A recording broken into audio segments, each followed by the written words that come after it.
may lumapit sa aking bata mga kalagalaga. Gusto niyang pakita yung kanyang CI na ginagamit. At nangangati siya baguhan newbie. Ang nangyayari daw sa kanyang CI pag sinetap ay nakahiga. So ito ang kanyang CI mga kalagalag. Ayan. Ito yung kanyang CI. Ang problema nito mga kalagalag kung bakit to nahiga. Ang base niya ay malambot. Ihiga talaga to kasi yung ano niya ito, yung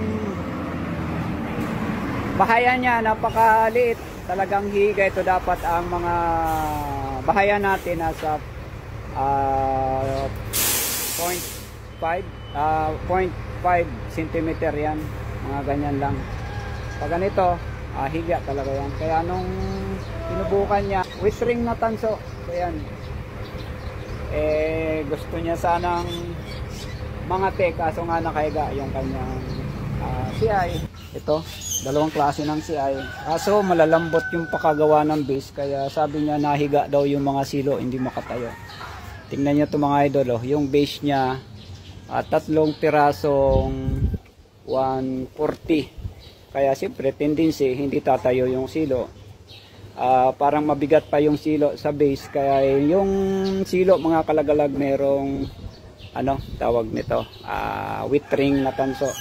Ito maliit yung base, yung isa naman makampal naman mga kalagalag, kaso malamya yung pagkakasalapit. Ito malamya, kaya pag binat mo na ayan,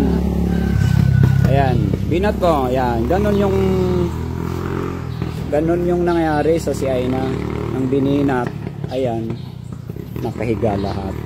Ang nangyari dito ko mga kalagalag, kaya ito nakahiga, mas mabigat yung silo kesa doon sa base. Ang mangyayari kasi kapag mabigat na yung silo natin, ang ginamit na silo dito is 130, may tanso pa, bibigat talaga yan. Kaya tingnan nyo, kahit ilatag, ayan, higa, mahirap, hindi makatayo yung ano natin CI.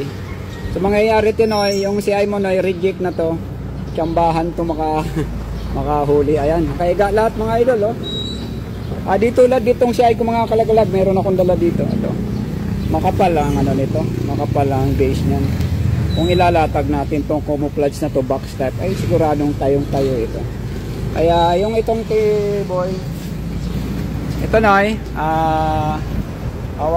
wag na kamitin to noy. Huwag na kamitin kapag may extra ako, bibigyan kita ng CI. Gusto ng bata magkaroon ng sarili niya Ang nakuha niya pala pataker. Sige na ya. At kapag may extra tayo, pagbibigyan ko tong bata na to para naman. Gustong mga lumapit sa akin, pinapakita yung gamit niya. Sige na, bitawan mo.